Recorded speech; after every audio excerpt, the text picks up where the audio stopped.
క్రీస్తును ప్రభువును రక్షకుడైన యేసుక్రీస్తు ప్రభు వారి ప్రశస్త నామంలో మిమ్మల్ని ప్రేమతో ఆహ్వానిస్తున్నాం. ఈ సాయంకాల సమయంలో ప్రత్యేకమైన యూత్ సర్వీస్ మిమ్మల్ని ఆహ్వానిస్తున్నాం. మనందరం చిన్న ప్రార్థన చేసుకుని ప్రారంభం చేసుకుందాం. దయచేసి కళ్ళు వంచండి, కళ్ళు మూసుకోండి. చిన్న ప్రార్థన. పరిశుద్ధుడా, ప్రేమ కలిగిన తండ్రి యేసయ్య, మీకు వందనాలు చెల్లిస్తున్నాం.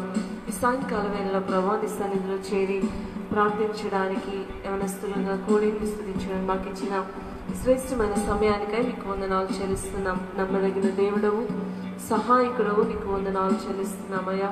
అయ్యా, ఈ సమయంలో ఆరాధనలోకి, అలాగే మిషనరీ స్టోరీలోకి, సాక్ష్యంలోనికి, వర్తమానంలోకి మేము వెళ్తుండగా ఆత్మదేవ మీరు మా మధ్యలో ఉండి మీ ఆత్మ కార్యములను జరిగించమని వేడుకుంటున్నాం. సమస్తమైన మహిమ, ఘనత, ప్రభావాలు మీరే పొందుకోమని యేసు నామంలో అడుగుచున్నాము తండ్రి, ఆమేన్. నీవే నా ప్రాణము, నీవే నా సర్వము, నీవే నా జీవము యేసయ్య అనే పాట పాడుకుంటూ మనం మహిమపడతాం. దేవుని స్తుతిస్తూ ఆరాధిస్తూ మన మనసారా ప్రభువుని గణపరుస్తూ, ప్రభువా మా ప్రాణము ఈరోజు మేము ఉన్నాము అంటే మా జీవితంలో మేము కలిగి ఉన్నది ఏదైనా సరే అది మీరు మాకు ఇచ్చినదే, అది నీవే నాయన అంటూ మనసారా మనం స్తుతిస్తూ ఆరాధిస్తూ ఈ పాట పాడుకుంటూ దేవుని మహిమపడతాం. నీవే నా ప్రాణము, నీవే నా సర్వము, నీవే నా జీవము యేసయ్యా. నీవే నా ప్రాణము, నీవే నా సర్వము, నీవే నా జీవము యేసయ్యా.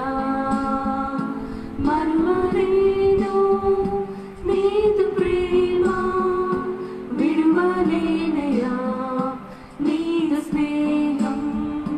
మరువలేను నీదు ప్రేమ, విడువలేనయ్యా నీదు స్నేహం.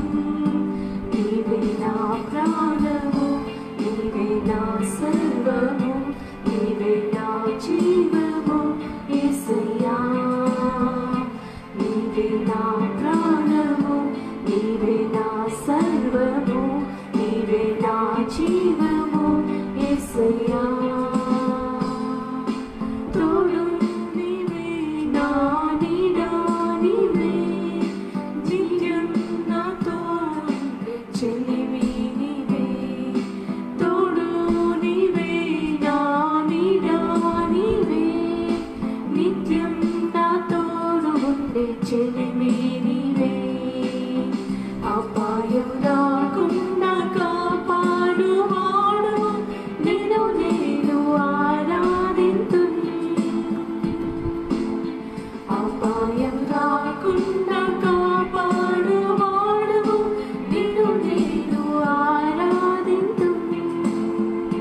నీవే నా ప్రాణము, నీవే నా సర్వము, నీవే నా జీవము యేసయ్యా. నీవే నా ప్రాణము, నీవే నా సర్వము, నీవే నా జీవము యేసయ్యా. మార్గం నీవే, సత్యం జీవం నీవే, జీవించుటకు ఆధారం నీవే. మార్గం నీవే, సత్యం జీవం నీవే, జీవించుటకు ఆధారం నీవే. బ్రతుకంతా నీ కొరకే జీవింతును, నిన్ను నేను ఆరాధింతును. బ్రతుకంతా నీ కొరకే జీవింతును, నిన్ను నేను ఆరాధింతును. నీవే నా ప్రాణము, నీవే నా సర్వము, నీవే నా జీవము యేసయ్యా. నా ప్రాణము, నీవే నా సర్వము, చెప్తాము నీవే నా జీవము, నీవే ప్రభు యేసయ్యా. మరువలేను నీదు ప్రేమ, విడువలేనయ్యా నీ స్నేహం.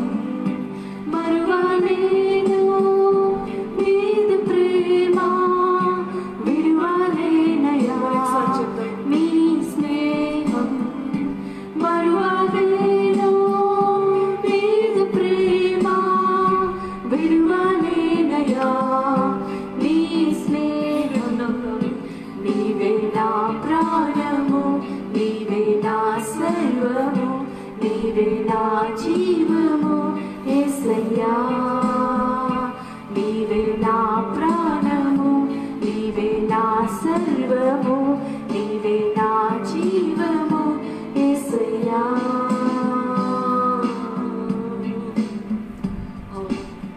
ఆయన మన ప్రాణం, మన జీవం.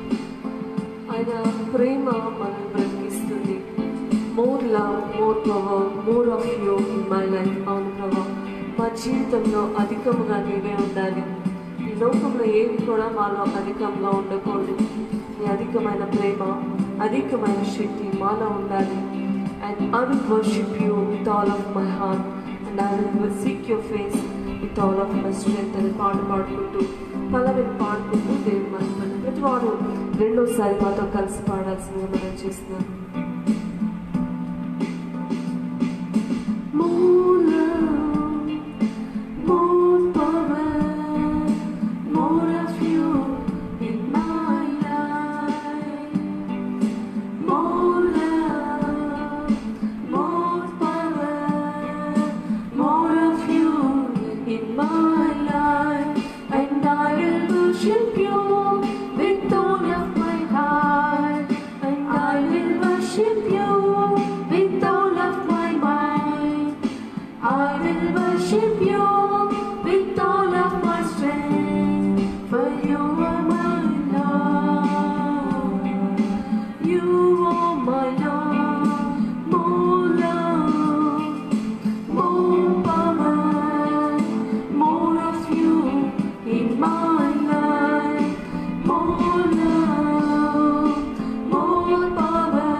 ప్రార్థన చేసుకుందాం.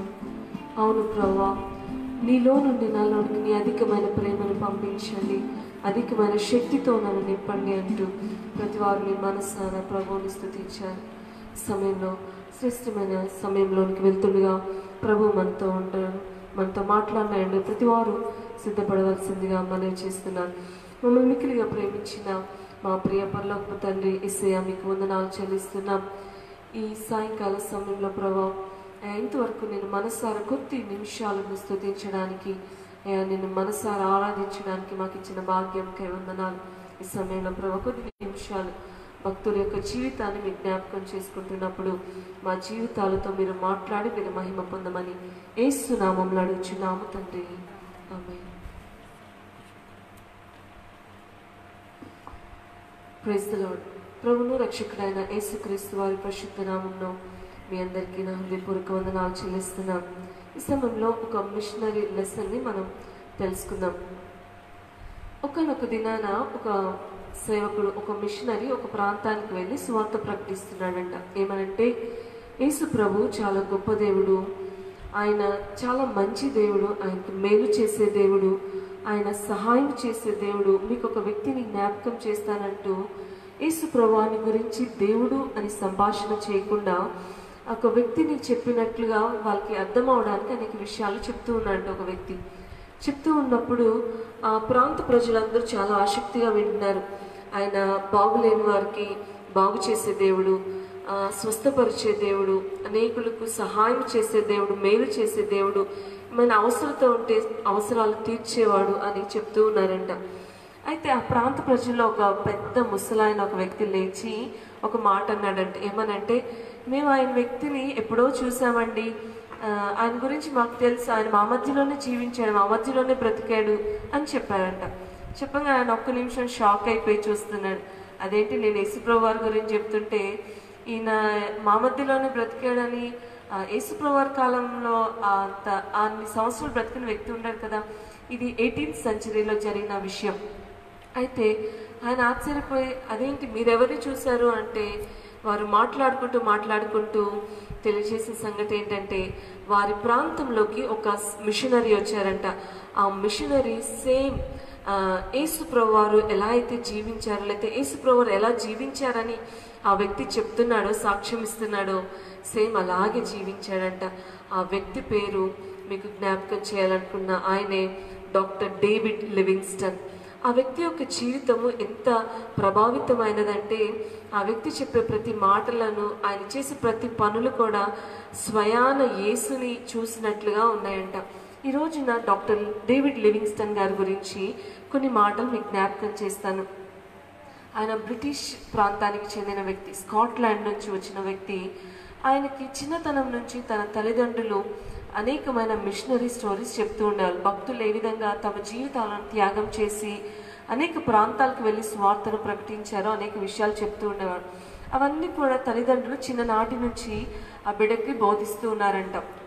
అయితే ఆ వ్యక్తి చిన్నతనం నుంచి కూడా తన తండ్రితో అనేవాడంట, నాన్న నేను ఒక గొప్ప మిషనరీని అవ్వాలి, గొప్ప డాక్టర్ని అవ్వాలి, నేను అనేకులకి సేవ చేయాలి అని చెప్తూ ఉండేవాడంట. తండ్రి ఆ మాటలను తన మనసులో ఉంచుకొని నిత్యము ఆ బిడ్డను ప్రోత్సహిస్తూ నడిపిస్తూ ఉండేవాడంట. అట్లా తన జీవితంలో నేను చైనా ప్రాంతానికి వెళ్ళాలి, అక్కడ కమ్యూనిస్ట్ ఏరియా కాబట్టి దేవుడే లేడు అనే అటువంటి ప్రజల మధ్యలో నేను వెళ్ళి స్వార్థ చేయాలని తన మనసులో చిన్నప్పటి నుంచి ఎంతో బలమైన కోరిక ఉండేదంట. కానీ దేవుని చిత్తము, మనుషుల తలంపులు ఒకలా ఉంటాయి, కానీ దేవుని తలంపులు చాలా వ్యత్యాసంగా ఉంటాయి. మనుషులు తలంపులు చొప్పున వెళ్తే అవి ఎలా ఉంటాయో, కానీ దేవుని చిత్తము చొప్పున దేవుని తలంపుల ప్రకారం మనం వెళ్తే దేవుని నామము మహిమపరచబడు. ఈ డేవిడ్ లివింగ్స్టన్ అనే భక్తుడు చిన్నతనం నుంచే చాలా దేవుని యందు భయభక్తులు కలిగిన వ్యక్తి. ఆయన చిన్నతనంలో తన తండ్రి తనకు నేర్పిన సమస్తాన్ని కూడా తన మనసులో ఉంచుకొని చిన్నతనం నుంచి కూడా చాలా భక్తిలో పెరిగాడు. నేను ఒక్కొక్కసారి అనుకుంటాను, ఈ బ్రిటిషర్స్ వాళ్ళు ఎంతమంది మిషనరీని తయారు చేశారంటే అది సామాన్యమైన విషయం కాదు. ఎంతమంది భక్తులను మనం గమనిస్తూ ఉంటాము. వారందరూ కూడా అనేక మంది, ఎక్కువగా అంటే ప్రతి ప్రాంతం నుంచి కూడా లేపబడ్డారు, కానీ చాలా ఎక్కువగా మిషనరీస్ ఈ ప్రాంతం నుంచి లేపబడ్డం మనం చూస్తున్నాం. అయితే ఈ స్కాటిష్ వ్యక్తి తన చిన్నతనంలోనే తనకున్న చైనాకి వెళ్ళాలనే ఆశను ఉన్నాడు. కానీ దేవుడు తనకి వేరే ఒక ఆలోచన, తను ఆఫ్రికా అనే ప్రాంతానికి వెళ్ళాలని దేవుడు తనకి చాలా ప్రోత్సాహాన్ని దేవుడు తన్ని నడిపిస్తూ ఉండేవాడు. అయితే తన హృదయ తలంపులు పక్కన పెట్టి దేవుని చిత్తంలోనికి వచ్చాడు. ఎప్పుడైతే దేవుని చిత్తంలోనికి వచ్చాడో దేవుడు తను ఒక అద్భుతమైన రీతిగా వాడుకున్నాడు. ఏ విధంగా అంటే, తను ఆ ప్రాంతానికి, ఆఫ్రికా ప్రాంతానికి వచ్చినప్పుడంట, అక్కడ తన జీవితంలో ఒక హాంటెడ్ సిచ్యుయేషన్ ఏదైతే తను పొందుకున్నాడో ఒక సిచ్యుయేషన్ ఏంటి అని అంటే, ఒకసారి అంట తను 400 మందిని, ఆయన స్లేవ్స్ని చంపడం ఆయన కళ్ళారా చూశాడంట. ఆ సంఘటన చూసిన దగ్గర నుంచి తనకు తెలియని వేదన, బాధ. ఒక మనిషి మరొక మనిషిని చంపడం ఎంత భయంకరం, అది కూడా ఒక బానిస. స్లేవ్స్ని ఆ దినాల్లో ఆఫ్రికాలో చాలా భయంకరంగా ట్రీట్ చేసేవాళ్ళు. బానిసలు అంటే ఇంకా వాళ్ళు ఇంకా ప్రాణాలు తీయడానికి కూడా వాళ్ళు వెనకాడేవారు కాదు. అలాంటి పరిస్థితిలో మనిషి డేవిడ్ లివింగ్స్టన్ గారు ఎప్పుడైతే ఆ సందర్భాన్ని చూశారో అప్పటి నుంచి తనలో మంట, ఆ బాధ అనేది పెరుగుతూ ఉంది. దేవుని గురించిన ప్రేమ వీళ్ళకి తెలియదు, ఎలా ఈ విధంగా కఠినంగా ఉండగలుగుతున్నారు అని చెప్పి తన హృదయంలో ఆ మంట పెరుగుతున్న దినము నుంచి, నేను ఎలాగైనా సరే ఈ ప్రాంత ప్రజలకు నేను యేసుని గురించి తెలియజేయాలనే భారముతో, రోషముతో ఆ ప్రాంతానికి వెళ్తాడు. అక్కడ వెళ్ళిన తర్వాత కొన్ని ఇంపార్టెంట్ విషయాలు మాత్రమే మీ ముందు పెట్టాలని ఆశపడుతున్నాను. తను చాలా బాధపడ్డాడు, చాలా బాధను అనుభవించాడు. ఒక సంఘటన ఏంటంటే, ఒకసారి అంటే ఆయన డాక్టర్, అన్ని చక్కగా చదివాడు, డాక్టర్ అయిన వ్యక్తి ఒక రోజంట ఒక కుక్క గాయపడి తన ఇంటి ముందుకు వచ్చిందంట. అది మామూలుగా వచ్చి అక్కడ కూర్చుని ఉంది. అయితే ఈ వ్యక్తి ఏం చేశాడు, చాలా ప్రేమతో తన దగ్గరికి వచ్చి, ఆ కుక్క దగ్గరికి వచ్చి దానికి కొంచెం వైద్యం చేశాడంట. దాని గాయాన్ని దాని దగ్గర చేసుకోవడానికి కూడా చాలా టైం పట్టింది. అలాంటి తన దగ్గర చేసుకుని దానికి గాయం కట్టాడంట. అయితే అది ప్రతిరోజు కూడా అక్కడే ఉండేదంట. అంత మాత్రమే కాదు, కానీ ఎప్పుడైతే అది కొంచెం బాగుపడిందో కొన్ని దినముల తర్వాత, అంటే ఒక 10 డాగ్స్ని, ఏవైతే గాయపడిన డాగ్స్ అన్నిటిని అది తీసుకుని వచ్చిందంట. ఆ సందర్భాన్ని చూసి ఆయన ఒక పక్క నవ్వుకుంటూ ఒక మంచి పాఠాన్ని నేర్చుకున్నాడు. ఏంటి అంటే, ఒక గాయపడిన వ్యక్తి బాగుపడినప్పుడు ఏ విధంగా అనేకుల్ని తీసుకుని వస్తున్నారో, నేను కూడా ఒక వ్యక్తిని గనక నేను బాగు చేయగలిగితే, లేదా క్రీస్తు యొద్దకు నడిపించగలిగితే, ఆ వ్యక్తి అనేకుల్ని క్రీస్తు యొద్దకు నడిపిస్తానని తను ప్రార్థన చేయడం మొదలుపెట్టాడంట. అలా ప్రార్థన చేయడం మొదలుపెట్టిన వ్యక్తి ట్రైబ్స్కి హెడ్ అయిన ఒక వ్యక్తిని తను మార్చగలిగాడు. ఆఫ్టర్ 10 years ఆఫ్ ప్రేయర్, ఏదో 1 సంవత్సరం రాగానే తన జీవితంలో ఒక గొప్ప పెను మార్పులాగా, ఉజ్జీవంలాగా రాలేదు. 10 సంవత్సరాలు కష్టపడ్డాడు. 10 సంవత్సరాల కష్టంలో ఒక్క వ్యక్తి కూడా రక్షింపబడలేదంటే ఆ మనిషి ఎంత నిరుత్సాహానికి గురవుతాడు. కానీ తను ఎన్నడూ నిరుత్సాహపడలేదు. కానీ ఆ కష్టం 10 సంవత్సరాల నమ్మకాన్ని సంపాదించుకున్నాడు. ఆ ట్రైబ్ యొక్క హెడ్ని ఆయన రక్షించగలిగాడు. ఆ తర్వాత నెమ్మదిగా అనేకులను రక్షించడానికి కారణమయ్యాడు. దేవుని స్తోత్రం, హల్లెలూయా. ఇంత గొప్ప వ్యక్తి అంత మాత్రమే కాదు, తను అనేకమైన ఆటుపోట్లను ఎదుర్కొన్నాడు. ఒకసారంట తనకి ఒక డేంజరస్ స్నేక్ కరిసినప్పుడు తన కాలంతా కూడా ప్యారలైజ్ అయిపోయింది. అయితే తన కాలు అంత ఫ్రీగా నడవడానికి సహకరించేది కాదండి. అలా కుంటుతూ నడుస్తున్న వ్యక్తి ఒక సమయంలో తన కంటిలో ఒక కట్టె గుచ్చుకొని గాయమయ్యి తన కంటిలో ఉన్న వాటర్ అంతా పోయి కొంత సెప్టిక్ అయ్యి తనకి సరైన మెడికేషన్ అందక ఆ కంటి చూపును కూడా పోగొట్టుకున్నా. అయినా కూడా తన ప్రాంతం నుంచి వెళ్ళలేదు. తన కుటుంబంతో వచ్చాడు, కానీ తన కుటుంబం ఆ ప్రాంత ప్రజలకు లేదా పరిస్థితులకు అలవాటు పడలేక వాళ్ళు ఇబ్బంది పడుతున్నారని తను అన్నాడు. తన భార్య అయిన మేరీతో అంటాడు, అమ్మా నువ్వు నీ బిడ్డలు సొంత ఊరికి వెళ్ళిపోండి, మీరు ఇక్కడ కష్టము అన్నప్పుడు ఆమె వెళ్ళిపోయి, సరే అండి నేను పిల్లలు కొంచెం పెద్దగా అయ్యాక నేను మీతో వచ్చి సహకరిస్తానని చెప్పిందంట. అంత మాత్రమే కాదు, తను అనేకమైన పరిస్థితులు ఎదుర్కొన్న తర్వాత ఒక 5 years తర్వాత తన సొంత దేశానికి వెళ్ళినప్పుడంట ఒక విచారం లేకపోతే హృదయ విదారకమైన సంఘటన ఏంటంటే, తన సొంత వాళ్ళే ఆయన గుర్తుపట్టలేనంత విధిగా మారిపోయాడు. అంటే కంటిలో గాయం, చేతికి దెబ్బ. తను స్కాటిష్ మనిషి, తెల్లగా ఉంటారు. ఆఫ్రికా ఎండలకి ట్యాన్ అయిపోయి మనిషి నల్లగా అయిపోయి చూడడానికి కూడా అన్న వికారంగా ఆయన మనిషిని చూడడానికి తన ఇంటి వారు ఎవరండి మీరు అని అడిగే పరిస్థితికి మారిపోయాడు. ఆ స్థితిని చూసి తన కుటుంబం ఎంతో వేదన చెందింది. కానీ తనలో ఉన్న ఒక భారం ఏంటి అంటే, నేను 1000 గ్రామాలకు సువార్తను ప్రకటించాను. తన గోల్ అది. 1000 గ్రామాలకు నేను ఎట్లా అయినా ఆఫ్రికాలో ఉండే ప్రాంత ప్రజలకు నేను సువార్త ప్రకటించాలని ఆయనకు ఒక తృష్ణ.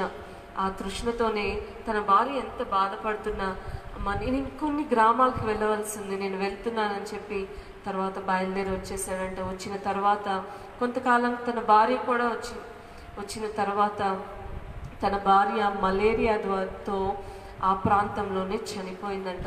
ఎంత బాధాకరం కదండి. తన భార్యను పోగొట్టుకున్నాడు. తను చాలా బాధలో ఉన్నప్పుడు కూడా తనలో ఉన్న మంట ఏంటంటే, ఏ విధము చేతనైనా నేను అనేకులని క్రీస్తు కొరకు సంపాదించాలి. ఆమేన్. ఈరోజున మనలో ఉన్న తృష్ణ ఏంటి, దేవుడు మనలో పెట్టే మంట ఏంటి? ఆ వ్యక్తి అండి ఆ మంటను బట్టి కొన్ని వేల కిలోమీటర్లు ఆయన నడిచాడు. ఎంత దూరం అంటే, జమ్మూ అండ్ కాశ్మీర్ నుంచి కన్యాకుమారి వరకు ఎంత డిస్టెన్స్ అయితే ఉంటుందో, టు అండ్ ఫ్రో వెళ్ళి రావడానికి ఎన్ని కిలోమీటర్లు అయితే పడుతుందో అంత దూరం ఆయన కాలినడకన ప్రయాణం చేశారంట. నేను ఆ విషయాన్ని చదివి చాలా ఆశ్చర్యపోయాను. అంత బలహీనంగా తన కాలు, ఒక కాలు కుంటిది, ఒక కన్ను కనపడదు. మరొక సమయంలో అంటే ఒక సింహము ఆయన భుజం మీద దాడి చేస్తే 10 టీత్ మార్క్స్ అట్లా ఉండిపోయినాయి అంట. తన లైఫ్ లాంగ్, తన చనిపోయేంత వరకు కూడా ఆ బాధను అలానే అనుభవిస్తూ ఉన్నాడంట. ఆ విషయాన్ని చూస్తున్నప్పుడు ఆయనలో ఉన్న మంట ఎంత గొప్ప. ఈరోజు ఒక చిన్న బాధకే మనము విలువెళ్ళాడిపోతూ ఉంటాం. కానీ ఆయన ఏ ప్రాంతానికి అయితే వెళ్ళాడో, ఏ ప్రాంత ప్రజలను అయితే ఆయన రక్షించాలని తనకు గురి కలిగి ఉన్నాడో, తనకి ఎండ, నేను ట్యాన్ అయ్యాను, నేను నల్లగా మాడిపోయానన్న ఆలోచన ఆయనకి లేదు, నేను గాయపడ్డానన్న బాధ ఆయనకి లేదు. కానీ ఆయన బాధ ఒకటే ఏంటి అంటే, నేను అనేకుల్ని ప్రభు కొరకు సంపాదించలేకపోతున్నానని చెప్పి, అనేక చోట్లకు నేను వెళ్ళలేకపోతున్నానని చాలా బాధపడి ఆఖరి దినాల వరకు కూడా, తన వృద్ధాప్యం వరకు కూడా ఆఫ్రికాను విడిచిపెట్టి వెళ్ళలేదు. దేవుని స్తోత్రం, హల్లెలూయా. ఆ వ్యక్తి అంటే ప్రతి దినము కూడా గంటల తరబడి మోకాళ్ళ నుండి ప్రార్థన చేసేవాడు. ఒకానొక దినానంటే తన చివరి గడియల్లోకి వచ్చినప్పుడు తను మోకరించి ప్రార్థిస్తూ ఉంటే, తన బయట ఉన్న వారంతా కూడా ఎంతమంది అయితే రక్షింపబడ్డారో, లేకపోతే కొంతమంది ఆయనకు తెలిసిన వారు, వాళ్ళందరూ ఆయనకి ఎప్పుడు సపోర్ట్గా ఉండేవాళ్ళంట. అయితే ఎక్కడైతే ఉన్నప్పుడు ఆయన మోకరించి ప్రార్థిస్తూ ఉన్నప్పుడు అగ్ని అనే ఆ ఇంటి చుట్టూ మండుతున్నట్టు వాళ్ళకి అనిపిస్తుందంట. తర్వాత వారు గ్రహించారు. 1 గంట అయిందంట, 2 గంటలైంది, 3 గంటలైంది. డేవిడ్ లివింగ్స్టన్ గారు తన గుడిసెలో నుంచి బయటికి రావట్లేదు. ఏమైంది చూద్దామని వీరు లోపలికి వెళ్తే ఆయన మోకరించి ఉన్నాడంట. చూశారు, ఇంకొంతసేపు చూశారు. ఎంతసేపటికి ఆయన లేవట్లేదు. ఏమైంది అని చెప్పి ఆయన ముట్టుకోగానే ఆయన అలా పడిపోయారంట. ఆయన ప్రార్థిస్తూనే తన తుది శ్వాసను విడిచిపెట్టాడు. ఈ రోజున ప్రేమనిస్తున్నారా? ఈ రోజున ఏంటి, మన దేవుడు మనకు అనేక వసతులను ఇచ్చాడు, అనేక సంతోషాలను ఇచ్చాడు.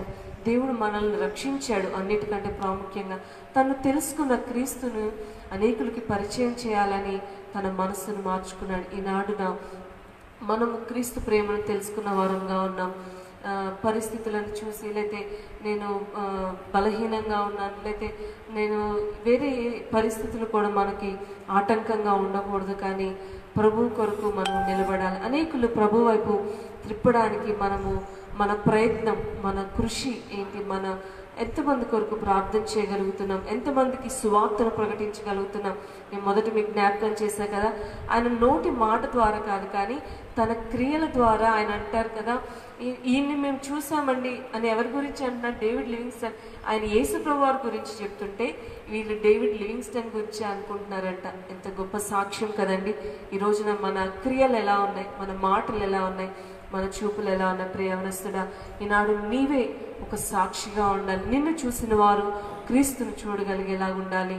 ఈ యొక్క భక్తుని యొక్క జీవితము మనకు చాలా ప్రభావము చూపించే ఒక మంచి సంభాషణ. సో ప్రియవనస్తుడా, మీ జీవితాన్ని ప్రభువుకి అప్పగించుకున్నప్పుడు, ప్రభు యొక్క చిత్తానికి అప్పగించుకున్నప్పుడు, నీ చిత్తం కాదు, లేకపోతే నీ సొంత ఆలోచనలు కాదు, నీ ఆలోచనలు పక్కన పెట్టి ప్రభు చిత్తానికి నీ జీవితాన్ని అప్పగిస్తే, ప్రభు నీ జీవితాన్ని అనేకులకు వెలుగుగా, డార్క్ కాంటినెంట్ అని పిలువబడే ఆఫ్రికాకి ఒక లైట్గా డేవిడ్ లివింగ్స్టన్ ఉన్నాడు. ఈరోజు చీకటితో నిండిన ఈ పాపపు లోకంలో నీ జీవితం ఒక వెలుగుగా ఉండాలి అంటే, నీ జీవితం ఒక మాదిరిగా ఉండాలి అంటే, నీ జీవితంలో క్రీస్తు వెలుగై ఉండాలి. అటు జీవితాన్ని ప్రతి వారు కలిగి జీవిద్దాం.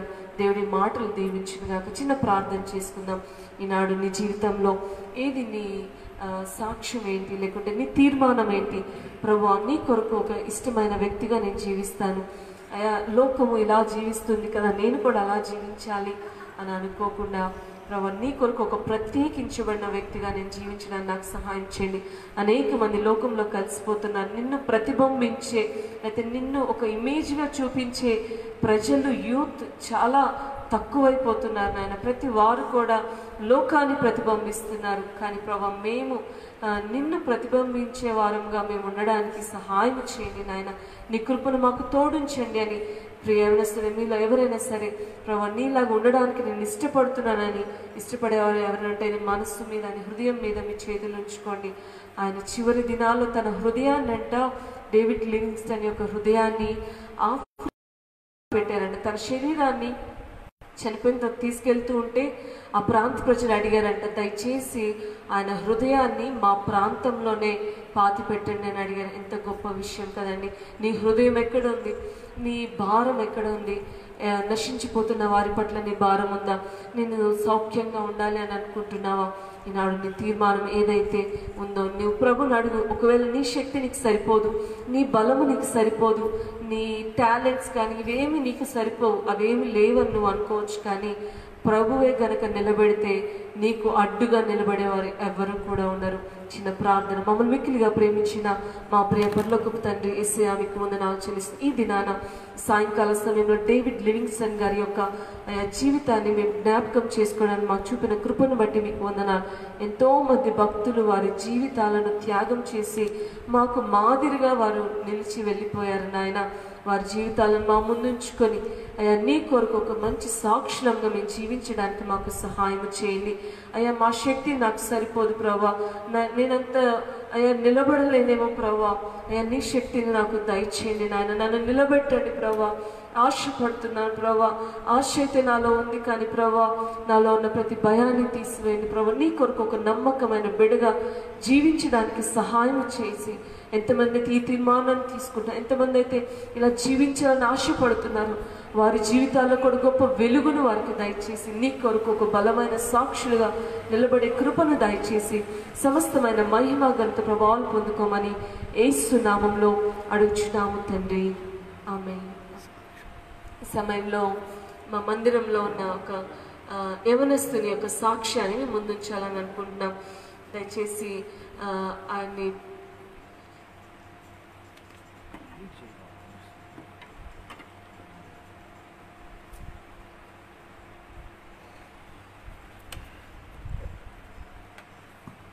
దేవునికి మహిమ కలుగునుగాక.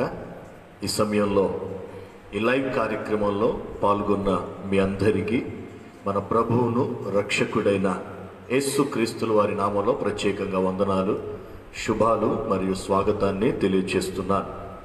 ఈ సమయంలో మన మధ్యలో సియోను ప్రార్థన మందిర సంఘ సభ్యుడు సహోదరుడు కృష్ణ గారు ఉన్నారు. వారిని నేను ఆహ్వానిస్తున్నాను. వారు వచ్చి నా పక్కన కూర్చుంటారు.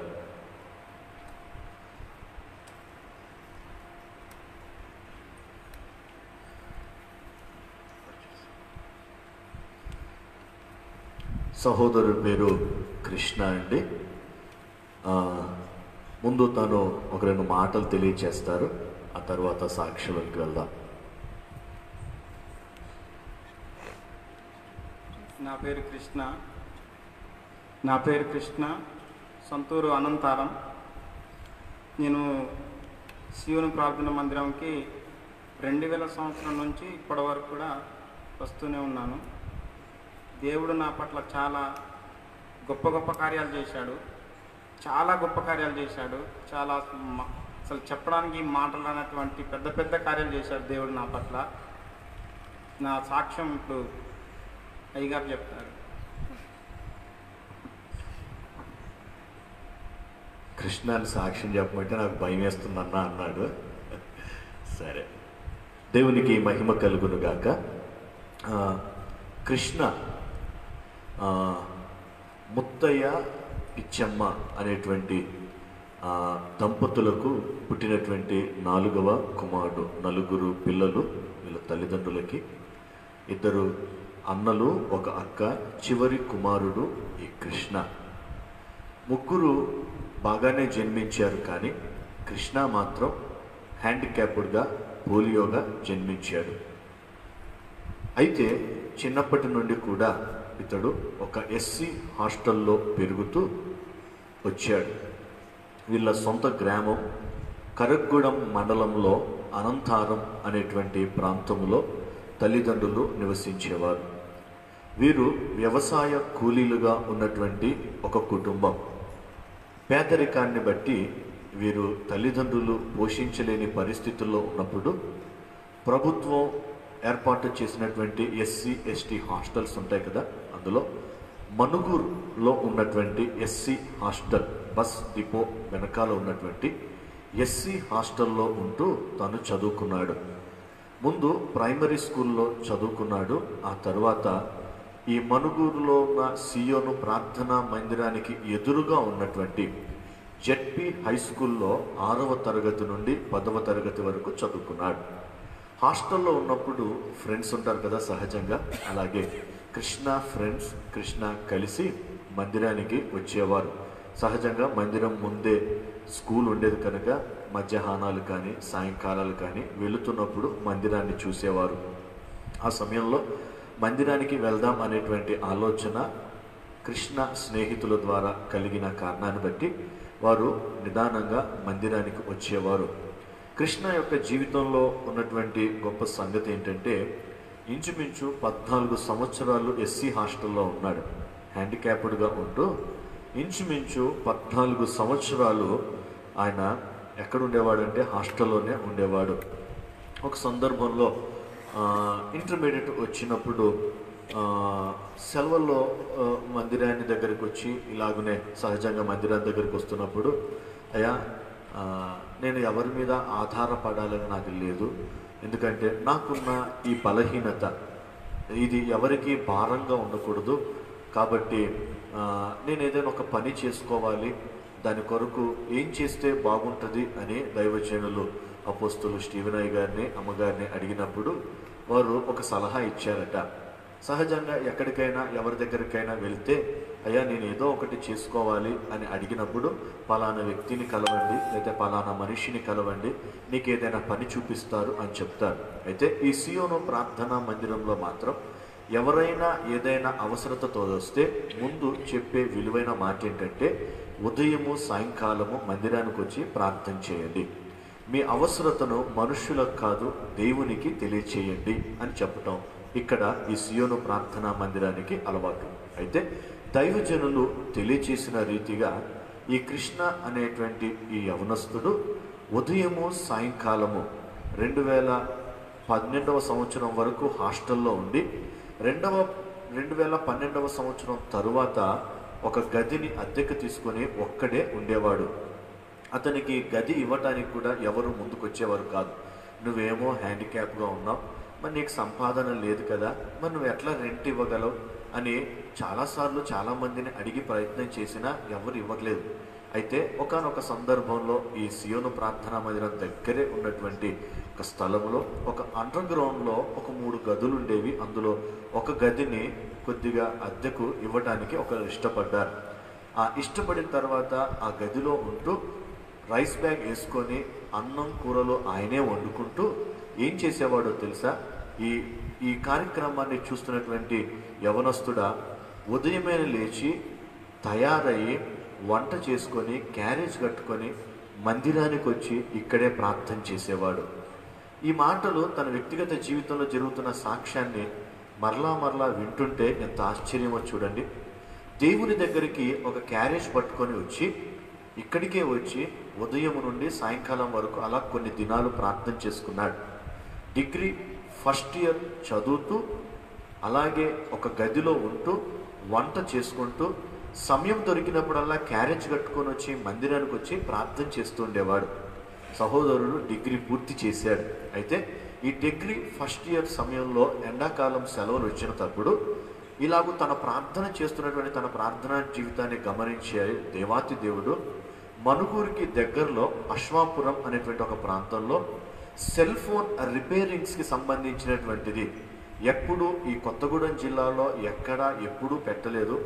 మొదటిసారిగా ఈ ప్రాంతంలోనికి సెల్ రిపేరింగ్ చేసేటువంటి టెక్నికల్ వర్క్ని నేర్పించడానికి హైదరాబాద్ నుంచి కేవలం హ్యాండిక్యాప్స్ కోసం ఉన్నటువంటి వ్యక్తుల కోసం మాత్రమే నేర్పించడానికి మనుగూరుకి ఒక 10 కిలోమీటర్ల దూరంలో ఉన్నటువంటి అశ్వాపురం ప్రాంతంలో ఏర్పాటు చేశారు. నిజంగా ఎంత సంతోషం చూడండి. రోజు క్యారేజ్ కట్టుకొని వచ్చి మందిరానికి వచ్చి ప్రార్థన చేస్తే దేవుడు దగ్గరలోనే ఒక సెల్ ఫోన్ రిపేరింగ్ నేర్చుకునేటువంటి ఒక ట్రైనింగ్ సెంటర్ని సెలవుల్లో పెట్టించాడంటే ఎంత అద్భుతం చూడండి. నిజంగా విరిగి నలిగిన హృదయముతో నువ్వు ఏ స్థితిలో ఉన్నా నువ్వు ప్రార్థన చేస్తే దేవుడు నీ ప్రార్థన ఆలకిస్తాడు. ఆ ట్రైనింగ్లో 1 రోజులు పాల్గొన్నాడు. ఆసక్తి కలిగిన యవనస్తుల్ని వాళ్ళే 15 రోజులకి విజయవాడను పంపించారు. అందులో మరలా ఈ కృష్ణ ఆ 15 రోజులు విజయవాడకి వెళ్ళి నేర్చుకొని మరలా తిరిగి వచ్చేశాడు. వచ్చి ఏం చేయాలి అర్థం కాని పరిస్థితి. విద్యను నేర్చుకున్నాడు, ఏదైనా ఒక షాప్ పెట్టాలనుకున్నాడు. అయితే తన సహోదరుల దగ్గరికి వెళ్ళి ఇంటికి వెళ్ళి, అమ్మ నేను ఇట్లా నేర్చుకున్నాను కదా, ఒక చిన్న షాప్ ఏదైనా పెట్టుకొని సెల్ రిపేర్ షాప్ పెట్టుకుంటాను అంటే, తల్లిదండ్రులు ముందు అలాగే నాన్న పెట్టుకుందు, నువ్వు బాగుపడతానంటే, నువ్వు నిలబడతానంటే మాకు సంతోషమే కదా అన్నారు. ఈ లోపల వాళ్ళ అన్నయ్య వచ్చి, వద్దు మరి డబ్బులన్నీ వేస్ట్ చేసేస్తాడు, వాడు ఖర్చు పెట్టేసి పాడు చేస్తాడని వాళ్ళ అన్న అడ్డుపడి వద్దులే అనేసరికి తల్లిదండ్రులు రూపాయి కూడా ఇవ్వలేదు. తర్వాత ఏం చేయాలో అర్థం కాలే, ఏడుస్తూ మరలా తిరిగి మనుగురికి వచ్చేసాడు. తన స్వగ్రామానికి వెళ్ళటం, డబ్బులు తల్లిదండ్రులను అడగటం, వాళ్ళు ఇవ్వకపోవటం, మరలా తిరిగి మనుగురికి వచ్చేయటం, ఏం చేయాలి అర్థం కాలే. వెంటనే మరలా తిరిగి దైవజనులు చెప్పారు కదా, ఏ అవసరత ఉన్నా, ఏ పని కావాలనుకున్నా, ఏదన్నా దేవుని మందిరానికి వచ్చి ప్రార్థన చేస్తే దేవుడు తప్పక సహాయం చేస్తాడు కదా అని మందిరానికి వచ్చి మరలా తిరిగి ప్రార్థన చేయటం మొదలుపెట్టాడు. మరలా తిరిగి ప్రార్థన చేయటం మొదలుపెట్టాక ఒక వ్యక్తి అనుకోని స్థితిలో కొద్దిగా సహాయం చేసిన వెంటనే డిగ్రీ ఫస్ట్ ఇయర్ కంప్లీట్ అయిపోయిన తర్వాత సెల్ షాప్ పెట్టుకుంటూ డిగ్రీని చదువుకుంటూ, ఒక పక్కన షాపు నడిపించుకుంటూ, మరో పక్కన డిగ్రీని పూర్తి చేసుకుంటూ, తన ఫీజులు తాను కట్టుకుంటూ, తన జీవనాన్ని తను కొనసాగిస్తూ జీవితంలో తన జీవితాన్ని కొనసాగించాడు. ఆయనకు అంత ధైర్యం ఎక్కడి నుంచి వచ్చింది అంటే కేవలం ఒకటే, మందిరానికి వచ్చి ప్రార్థన చేస్తే చాలు, దేవుడు నాకు ఏదైనా చేస్తాడు, నాకు మేలు చేసే దేవుడు ఆయన, నాకు సహాయం చేసే దేవుడు ఆయన లాంటి గొప్ప దేవుడు ఎవరున్నారు అని చెప్పి ఏ చిన్న కష్టం వచ్చినా, ఏ చిన్న ఇబ్బంది వచ్చినా, ఏ చిన్న సమస్య వచ్చినా నమ్మకంగా దేవుని దగ్గరకు వచ్చి దేవుని మీద ఆధారపడి ప్రార్థన చేసేవాడు. అతను చేసిన ప్రతి ప్రార్థనను దేవుడు ఆలకించి తన జీవితాన్ని దేవుడు బాగు చేశాడు. ఇలాగున డిగ్రీ పూర్తయిపోయింది. డిగ్రీ పూర్తయిపోయిన తర్వాత మరలా మందిరానికి క్రమంగా వస్తుండేవాడు కదా. వచ్చి ఒక రోజున దైవజనులు స్టీవెనయ్య గారితో, అదేవిధంగా నాతో మాట్లాడుతూ, అమ్మగారితో మాట్లాడుతూ చెప్పిన మాట ఏంటంటే, అమ్మ నేను హ్యాండిక్యాప్డ్ కదా, నేను కర్రలు పట్టుకొని నడవాలి కదా, 2 కర్రలు సంకల్లో ఉండాలి కదా, 2 కాళ్ళు నాకు పనిచేయవు కదమ్మా, నాకు వివాహం అవుతుందా, నాకు ఒక కుటుంబం ఉండాలని ఆశగా ఉందమ్మా, ఆశగా ఉంది నాన్న అని అడిగినప్పుడు దైవజనులు మరలా ఇచ్చిన సలహా ఏంటంటే, వివాహ సంబంధాలు చూడటం కాదు కానీ మందిరానికి వచ్చి మరలా క్రమంగా ప్రార్థన చేయి. ఇంతకుముందు ప్రార్థన చేస్తే షాప్ పెట్టుకోవడానికి దేవుడు సహాయం చేశాడు. హ్యాండిక్యాప్ వాళ్ళ కోసమే ప్రత్యేకంగా ఇక్కడికి వచ్చి ట్రైనింగ్ ఇప్పించేంత మార్గాలను దేవుడు తెరిచాడు కదా. నీ వ్యక్తిగత జీవితంలో దేవుడు మేలు చేయడా, సహాయం చేయడా? తప్పక దేవుడు సహాయం చేసే దేవుడు అని చెప్పి యవనస్తుడు నీ బలపరిచిన వెంటనే ఉదయము సాయంకాలము ప్రతిరోజు ఆ ట్రై సైకిల్ కదా, 3 చక్రాల సైకిల్ మీద తిప్పుకుంటూ రోజు పొద్దున సాయంత్రం మందిరానికి వచ్చి ప్రార్థన చేయటం మొదలుపెట్టాడు. దేవుని కృప ఎంత గొప్పది అంటే, ఆయనకు ఎన్నో సంబంధాలు తల్లిదండ్రులు చూస్తున్నారు కానీ ఏది సెట్ కావట్లేదు, ఏది కుదరట్లేదు. ఎవరు చూసినా ఈ హ్యాండిక్యాప్ వ్యక్తిని మేము చేసుకోవాలా అని కొన్నిసార్లు వెళ్ళిపోయేవారు. చూద్దాం అని చెప్పేవారు, మరలా చెప్దాం అనేవారు, వెళ్ళిపోయేవారు. కానీ దేవుని కృప ఏంటో తెలుసా, దేవుడు తన ప్రార్థనను ఆలకించి ఒక యవనస్తురాల్ని దేవుడు సిద్ధపరిచాడు కదా. యవనస్తులు లేదా వివాహ వయస్సు వచ్చిన తర్వాత ఒంటరిగా ఉండటం దేవుని చిత్తము కాదు అని దేవుని వాక్యము సెలవిస్తున్నట్టుగా, దేవుని ఉద్దేశ ప్రకారంగా, దేవుని చిత్త ప్రకారంగా ఒక మంచి యవనస్తురాల్ని దేవుడు చూపించాడు. వాళ్ళు హిందువులు. జాగ్రత్తగా వినండి, ఇక్కడ ఒక అద్భుతమైనటువంటి సాక్ష్యాన్ని మనం చూడగలం. వారు హిందువులు వివాహం చేసుకోవడానికి అన్ని మాటలు జరుగుతూనే ఉన్నాయి. కొంతమంది వద్దంటున్నారు, వాళ్ళ అమ్మాయి తరపున బంధువులు కొంతమంది వద్దంటున్నారు, కొంతమంది పర్వాలేదు అంటున్నారు. వారికి ఉన్నటువంటి ఆర్థిక స్థితిని బట్టి ఏదో ఒకటిలే, ఎవరో ఒకరు వివాహం చేసుకుంటే అమ్మాయి బాగుపడుతుంది కదా అని కొంతమంది అంటే, కొంతమంది ఏమో ఎందుకు అమ్మాయి జీవితాన్ని పాడు చేస్తామని కొంతమంది అంటే, ఆ అమ్మాయి స్వయంగా అంది, నేను నిన్ను వివాహం చేసుకుంటాను, హృదయపూర్వకంగా ఇష్టపడి నేను వివాహం చేసుకుంటానని చెప్పిందంట. దేవునికి మహిమ కలుగును గాక. హల్లెలూయా. అది అయిపోయింది. వివాహం జరిగినప్పుడు యవనస్తుడు ఏమని చెప్పారు తెలుసా, నేను మందిరానికి వెళ్తాను, మరి నాకు ప్రార్థన చేసుకునే అలవాటు ఉంది, మరి ఏంటిది పరిస్థితి, నీకు ఇష్టమేనా అని అడిగితే, నీ దేవుణ్ణి నువ్వు ఆరాధించుకో, నా దేవుణ్ణి నేను ఆరాధించుకుంటా అని చెప్పిందంట. ఎంత విచిత్రమో చూడండి. యవనస్తుడు అనుకున్నాడు, నా దేవుడు గొప్ప దేవుడు కదా, నా దేవుడు సహాయం చేసే దేవుడు కదా, నా భార్యను మార్చలేడా, అని ఏం చేశారంటే వివాహం చేసేసుకున్నాడు. వివాహం చేసుకున్న తర్వాత శుక్రవారమో ఏదో వివాహం అయింది, శనివారం వచ్చేసారు, ఇంటికి వచ్చేసారు. ఆదివారం తెల్లవారింది, 3వ రోజు.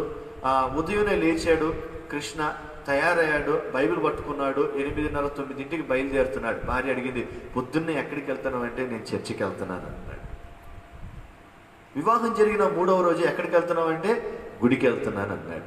భార్య అందంట, నేను ఒక్కదాన్ని ఇంట్లో నేను కూడా వస్తానులే అందంట. ఇప్పుడు ఏమన్నది, నేను ఒక్కదాన్నే ఉండి ఏం చేస్తున్నాడు, ఏం చేయాలి, నేను కూడా ఇంటికి వస్తానులే అందంట.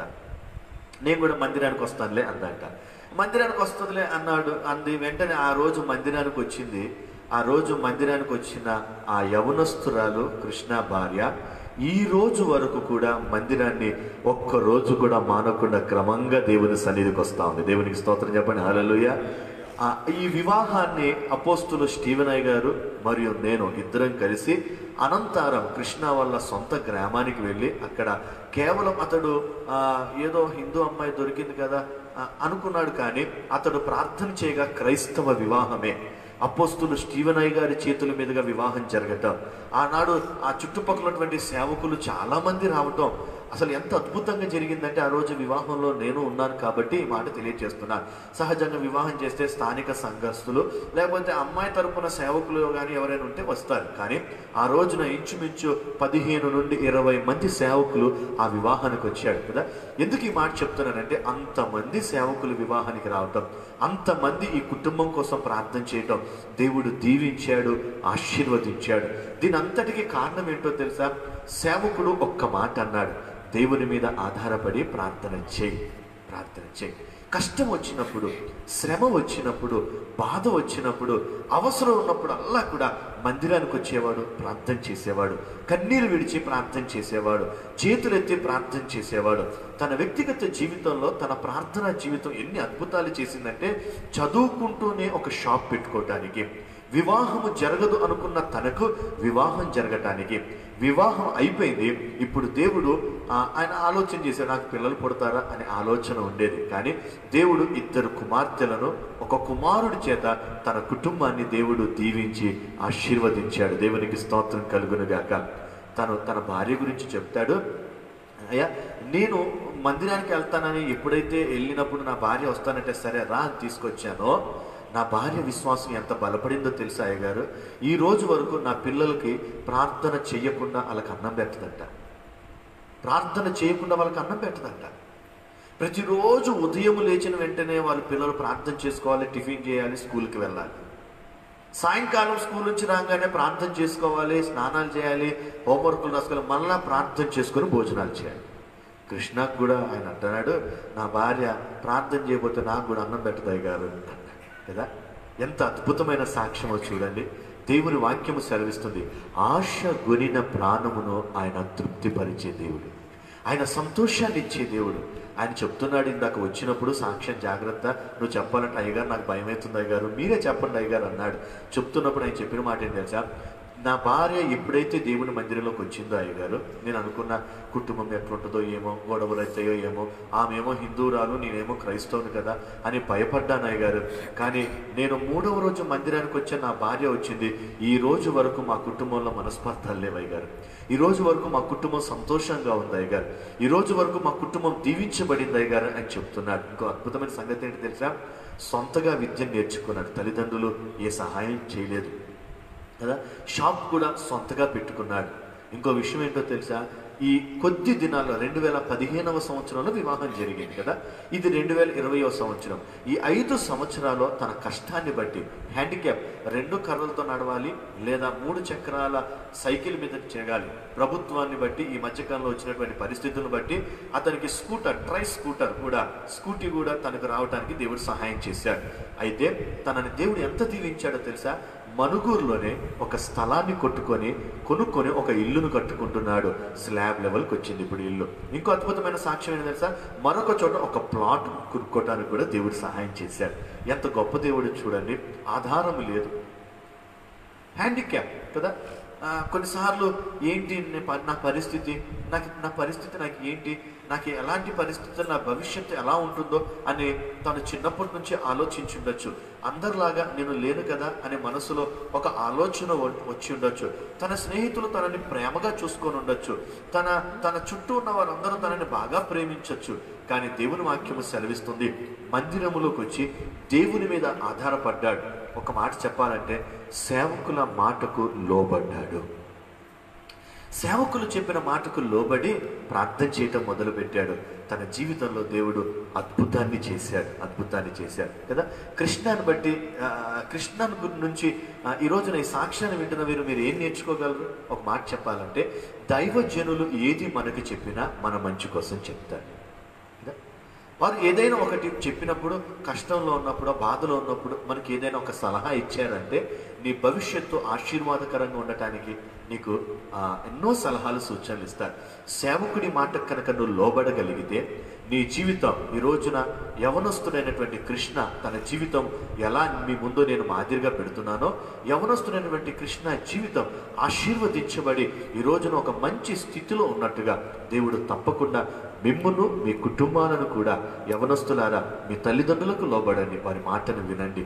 దేవుని సేవకులు ఎప్పుడైనా మీకు ఏదైనా ఒక మంచి సలహా ఇచ్చినప్పుడు మీరు వాటిని స్వీకరించి లోబడి దేవుని మీద ఆధారపడగలిగితే కనుక తప్పకుండా మిమ్మును మీ కుటుంబాన్ని ఆశీర్వదించే దేవుడు ఆయన. కాబట్టి ఈ సమయంలో కృష్ణ కొరకు ఒక చిన్న ప్రార్థన చేద్దామా? దేవుడు ఈ కృష్ణాన్ని దీవించి ఆశీర్వదించాడు కదా. దేవుని వాక్యంలోనికి వెళ్లే ముందు ఒక చిన్న ప్రార్థన కృష్ణ కొరకు చేద్దాం. కృష్ణను దీన స్థితిలో ఒక మంచి స్థితిలోకి తీసుకొచ్చిన దేవుడు, నీవు సేవకుల మాట విని దేవుని మీద ఆధారపడితే నిన్ను దీవించడా, నిన్ను ఆశీర్వదించడా? నా దేవుడు అందరినీ సమానంగా చూచే దేవుడు. నా దేవుడు అందరినీ ప్రేమించే దేవుడు. నా దేవుడు ఎవరిని విడిచిపెట్టే దేవుడు కాదు. పెంట కుప్పల మీద నుండి దీనులను పైకి లేవనెత్తే దేవుడు ఆయన. తృణీకరింపబడిన వారిని, అవమానించబడిన వారిని ఏర్పరచుకొని ఉన్నతమైన స్థితికి తీసుకొచ్చే దేవుడు ఆయన. ఈ కార్యక్రమాన్ని చూస్తున్న సహోదరుడా, నువ్వు కృంగిపోయావేమో, దేవుని మీద ఆధారపడు. నా భవిష్యత్తు ఏంటిది అని అనుకుంటున్నావేమో, సేవకుల మాటను, సలహాలు తీసుకొని దేవుని మీద ఆధారపడు. ప్రార్థన.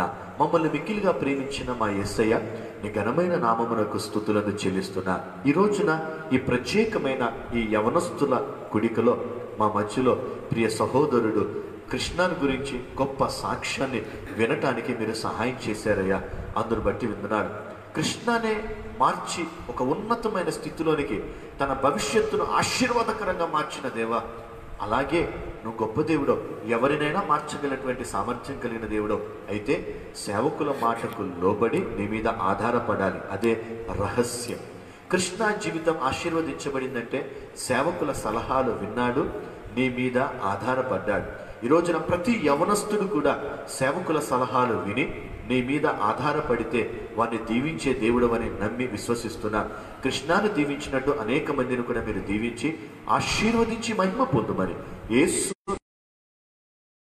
ప్రార్థించుచున్నాము తండ్రి. ఆమేన్. ఆమేన్. ఈ సమయంలో లేఖన భాగంలోంచి ఒక 2 మాటలు మాత్రమే నేను మీకు జ్ఞాపకం చేస్తాను. ఒక 2 మాటలు మాత్రమే జ్ఞాపకం చేస్తాను. ఎందుకంటే ఎలాగో కృష్ణ ఉన్నాడు కనుక తనను పక్కన నిలబెట్టి విధేయత, ఒబీడియన్స్ కదా. ఒబీడియన్స్ చాలా విలువైనటువంటిది. దేవుని మీద ఆధారపడటం చాలా శ్రేష్టమైనటువంటిది కదా. ఈ రోజున నేను దేవుని వాక్యాన్ని సహజంగా నేను ధ్యానిస్తున్నప్పుడు ఎక్కువగా ఆలోచిస్తూ ఉంటాను. ఏదైనా ఒక వాక్యాన్ని నేను చదివానంటే ఆలోచిస్తూ ఉంటాను, ఇది ఎలా సాధ్యపడుతుంది, ఎలా అని ఆలోచిస్తూ ఉంటాను. దేవుడు సమస్తము సృష్టిలో ఉన్న ప్రతి దానిని కూడా నోటి మాట చేత దేవుడు సృష్టించాడు. మానవులను మాత్రమే తన స్వహస్తాలతో తయారు చేసి తనలో ఉన్న జీవవాయువును ఊది జీవాత్మ కలిగిన వాడిగా చేశాడు. ఇప్పుడు నేను చెప్పే మాట ఒబీడియన్స్, విధేయత గురించి నేను మాట్లాడుతున్నాను కదా. దేవుడు ఆకాశ పక్షులను దేవుడు సృష్టించాడు, వాటికి రెక్కలనిచ్చాడు. వాటి విజయ జీవితం దేని మీద ఉందో తెలుసా? దేవుడు వాటికి ఇచ్చిన రూల్స్ అండ్ రెగ్యులేషన్స్ మీద ఆధారపడింది. జాగ్రత్తగా వినండి. ఆకాశ పక్షులను సృష్టించిన దేవుడు నీవు గాలిలో ఎగరాలి అంటే నీ రెక్కలు ఆడించాలి అనేటువంటిది ఒక షరతును దేవుడు పెట్టాడు. నువ్వు రెక్కలు ఆడిస్తేనే గాలిలో ఎగరగలవు. రెక్కలు ఆడించకపోతే నీవు భూమి మీద అలాగే నిలకడగా ఉండిపోతావు. మొదటిది, భూమి మీద దేవుడు నీటిలో ఉన్న చేపలను కూడా దేవుడు సృష్టించాడు. చేపకు దేవుడు అంటాడు, నువ్వు ఈదితేనే నీకు జీవనం, ఈదటం ఆపావు అంటే నీటికి కొట్టుకొని పోతావు. జాగ్రత్తగా వినండి, ఈదటం దానికి ఒక షరతు. ఈదావు అంటేనే నువ్వు నీ ప్రాణాన్ని కాపాడుకోవటం కానీ నీ జీవనాన్ని కొనసాగించగలవు, లేకపోతే నీటి ప్రవాహానికి కొట్టుకొని పోతావు. ఒకటి, ఆకాశ పక్షులకు రెక్కలు ఇచ్చాడు, అవి వాటిని ఉపయోగిస్తేనే, జాగ్రత్తగా వినండి, రెక్కలను ఉపయోగిస్తేనే దానికి జీవనానికి మనుగడ. రెండవది, చేప ఈదితేనే దాని జీవనానికి మనుగడ. మానవుడికి దేవుడు మనుగడను ఎక్కడ పెట్టాడో తెలుసా? దేవుని వాక్యంలో పెట్టాడు. జాగ్రత్తగా వినండి నేను చెప్పే మాటలు, ప్రియమైనటువంటి సహోదర సహోదరి. ద్వితీయోపదేశ కాండములో 28వ అధ్యాయము 1వ వచనములో రాయబడిన మాట ఏంటంటే, మీరు నా మాటను విని, నేను చదువుతాను, మీరందరూ జాగ్రత్తగా వినండి. ద్వితీయోపదేశ కాండములో నుండి 28వ అధ్యాయం 1వ వచనం, నీవు నీ దేవుడైన యెహోవా మాటను శ్రద్ధగా విని నేను నీకు ఆజ్ఞాపించుచున్న ఆయన ఆజ్ఞలన్నిటినీ అనుసరించి నడుచుకొనిన ఎడలా, కదా, నీ దేవుడిని యెహోవా భూమి మీదనున్న సమస్త జనుల కంటే నిన్ను హెచ్చించును. ఎంత అద్భుతమైన మాట! ఆకాశ పక్షులకు కొన్ని రూల్స్ పెట్టాడు. రెక్కలు ఆడిస్తేనే నీకు మనుగడ. చేపలకు కొన్ని రూల్స్ పెట్టారు, ఎదురు ఈదగలిగితేనే నీ జీవితానికి మనుగడ. దేవుడు మానవ జీవితానికి ఒక మనుగడ పెట్టాడు, వాక్యాన్ని గైకొంటేనే నీకు మనుగడ, నీ జీవితం. ఇంకొక మాట మీకు అర్థం కావాలంటే, ఇప్పుడు ఒకవేళ కనుక పక్షి, నేను రెక్కలు ఆడించను ప్రవ్వా, నాకు ఆహారం కావాలి ప్రవ్వా, నన్ను ఆకాశంలో ఎగిరించు ప్రవ్వా అని ప్రార్థన చేస్తే ఆ పక్షిని చూసి పిచ్చిది అంటారు. చేప ఈదకుండా ఒకవేళ నాకు మనుగడ కావాలి అంటే దాన్ని పిచ్చితనం అంటారు. అర్థం కావడానికి ఒక ఉదాహరణ చెప్పిన, ఒక వ్యక్తి ఉదాహరణ చెప్తున్నా. ఒక వ్యక్తి కారు కొనుక్కున్నాడు, లేదా కృష్ణ ఒక బండి ఉంది, ఆయనకి బైక్ ఉంది. ఆ బైకును కొనుక్కున్నాడు, ప్రభుత్వం కొద్దిగా సహాయం చేసింది, తన డబ్బులు కొంచెం వేసుకొని ఆయన కొనుక్కున్నాడు. వాస్తవం, సత్యం. ఈ బండిని కొనుక్కున్న తర్వాత కొనుక్కున్నప్పుడు కొన్ని రూల్స్ ఇస్తాడు. ఏంటిది ఆ రూల్స్ అంటే, ఈ బండిలో పెట్రోల్ మాత్రం పోయాలి, పెట్రోల్ పోసుకొని ఈ బండిని నడుపుకోవాలి అంటాడు. పెట్రోల్ అయిపోయినాక, ప్రభువా పెట్రోల్ అయిపోయింది, ఏం చేయాలి ప్రభు అని ప్రభువుని అడగద్దు. పెట్రోల్ అయిపోయింది అంటే పెట్రోల్ బంకుకి వెళ్ళి మనమే పెట్రోల్ కొట్టించుకోవాలి. నీవు ఎక్కడైనా ఆగిపోయినట్టు, నీ జీవితంలో ఎక్కడ విఫలమైపోయినట్టు, నీ బ్రతుకులో ఎక్కడైనా సరే, నా బ్రతుకులో ఎందుకు ఇట్లా నేను స్ట్రక్ అయిపోతున్నాను, నేను సక్సెస్ కావలేకపోతున్నానేంటి, ఆశపడింది నాకు దొరకట్లేదు ఏంటిది అని అనుకున్న ప్రతి సందర్భంలో వాక్యానికి లోబడి, వాక్యాన్ని ధ్యానం చేసి దేవుడి దగ్గరికి వచ్చేసేయాలి. ఎక్కడికి రావాలి చెప్పండి? పెట్రోల్ బంక్ దగ్గరికి వెళ్ళి పెట్రోల్ కొట్టించుకున్నట్టు, డీజిల్ కొట్టించుకున్నట్టు, వాక్యాన్ని జ్ఞాపకం చేసుకొని, వాక్యాన్ని ధ్యానం చేస్తూ, బైబిల్ గ్రంథంలో దేవుడు నీకు పెట్టినటువంటి రూల్స్ అండ్ రెగ్యులేషన్స్ ఏం తెలుసా, దేవుని దగ్గరకు వచ్చేసేయాలి. పెట్రోల్ బంక్ దగ్గరికి వెళ్ళినట్టు నీవు దేవుని దగ్గరికి వచ్చేసేయాలి. దేవుని యొద్ద నుండి శక్తిని పొందుకోవాలి, నీ జీవితం మళ్ళా ముందుకు కొనసాగడానికి. రూల్స్ మరలా తిరిగి పాటించడం మొదలు పెట్టాలి. దేవుని వాక్యం సెలవిస్తుంది, వాక్యాన్ని గైకొని, వాక్యానికి లోబడి, వాక్యానుసారంగా కనుక నువ్వు జీవించగలిగితే, ఇంకా నేను ఎక్కువగా చెప్పను కానీ ఒబీడియన్స్ అనే పదానికి 2 విలువైన అర్థాలు ఉన్నాయి. ఒబీడియన్స్ అనే పదానికి 2 విలువైన అర్థాలు ఉన్నాయి. ఒకటి అబ్జర్వ్, అంటే గ్రహించుట, అబ్జర్వ్. రెండవది ఇన్వాల్వ్. జాగ్రత్తగా వినండి, ఒకటి అబ్జర్వ్ చేయాలి, రెండవది ఇన్వాల్వ్ కావాలి. అంటే ఒబీడియన్స్ అనే పదము దేని నుండి వచ్చిందంటే అబ్జర్వ్ అండ్ ఇన్వాల్వ్ అనే పదం నుండి వచ్చింది. ఇప్పుడు నీవు దేవుని మాటకు విధేయుడవై ఉండి దేవుని మీద ఆధారపడి కార్యాలను చూడాలని ఆశపడితే ఆయన వాక్యాన్ని స్వీకరించాలి. దేవుని మీద ఆధారపడి నీ జీవితం వాక్యానుసారంగా కొనసాగించటం నువ్వు మొదలు పెట్టాలి. వాక్యాన్ని స్వీకరించాలి.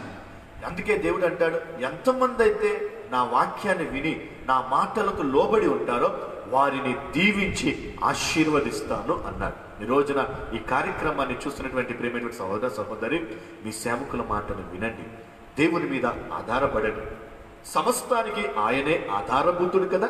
ఆయన మీద నువ్వు ఆధారపడగలిగితే నీ జీవితం కృష్ణ జీవితాన్ని ఆశీర్వదించినట్టు దేవుడు నిన్ను, నీ యవన కాలంలో ఉన్న నీ జీవితాన్ని, నీ భవిష్యత్తును ఆశీర్వాదకరంగా మారుస్తాడు. అలాగున దేవుడు మిమ్మల్ని దీవించునుగాక. ఆమేన్. తలలు వంచండి. ముగింపు ప్రార్థన, చిన్న ప్రార్థన. మమ్మలను మిక్కిలుగా ప్రేమించుచున్న మా ప్రియ పరలోకపు తండ్రి, మా యేసయ్య, నీ ఘనమైన శ్రేష్టమైన నామమునకు స్తుతులను చెల్లిస్తున్నా. ఈ సాయంకాల సమయంలో ఈ యవనస్తుల కూడికలో ప్రత్యేకంగా నా ప్రభువా ఆరాధన పాటల ద్వారా మీరు మహిమ పొందారయ్యా. ఒక missionary story, David Livingstone. He was a powerful man of God. Africa దేశాన్ని ప్రభావితము చేసినటువంటి అద్భుతమైన ఒక మిషనరీ నా ప్రభువా. ఒక పక్కనంతా ఎడమ కన్ను, ఎడమ చెయ్యి, ఎడమ కాలు, ఆ శరీరములో ఒక భాగమే పనిచేసింది. ఒక సగ భాగం అంతా ఒకసారి సింహం అటాక్ చేసింది, ఒకసారి పాము కలిసి కాలు పనిచేయలేదు, కంట్లో పేడుగుచ్చుకొని కన్ను పనిచేయలేదు, సగ భాగం మాత్రమే పనిచేసింది, సగ భాగము పనిచేయలేదు. అయినా ఆఫ్రికా ప్రాంతాన్ని ప్రభావితం చెయ్యాలి, క్రీస్తు కొరకు నిలబడాలని ఎంత భారంగా నిలబడ్డాడో ప్రభువా. అందును బట్టి నీకు స్తోత్రాలు చెల్లిస్తున్నా. ఎన్ని కష్టాలు అనుభవించాడు, కాలి నడకలు నడిచాడయ్యా. సంవత్సరాల తరబడి ఆ రోజుల్లో వసతులే లేవు నా ప్రభువా. ఎక్కడికి వెళ్ళినా నడకనే, ఏదో ఒక జంతువుని వాహనంగా చేసుకునేవారు, కానీ ఆయనకు అది కూడా సరిగ్గా దొరికేది కాదు. అందుకే ఆఫ్రికా దేశంలో తాను సువార్తను ప్రకటించిన దినములను నా ప్రభువా, ఈ దేశాన్ని ఇలాగున మార్పు చెందుతుంది, మా ప్రాంతాల్లో మార్పు కలిగిందంటే డేవిడ్ లివింగ్స్టనే కారణం. కాబట్టి ఆయన గుండెను మాకు ఇవ్వండి అన్నారు. ఆయన గుండెను మాకు ఇవ్వండి అని అడిగారు.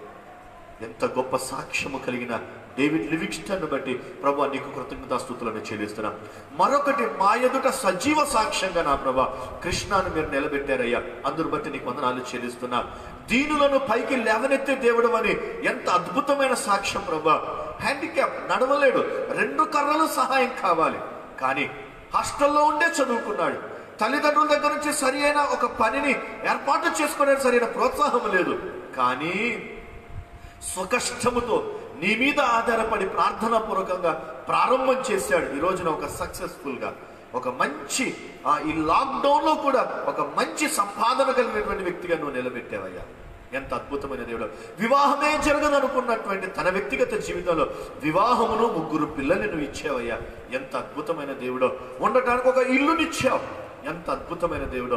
కృష్ణాన్ని బట్టి నీకు స్తుతులను చెల్లిస్తున్నా మా ప్రభా. దీనులను పైకి లేవనెత్తిన దేవుడో, ఈ సమయంలో ఈ కార్యక్రమాన్ని చూస్తున్న ప్రతి యవనస్తుల కొరకు ప్రార్థిస్తున్నాము నా ప్రభా.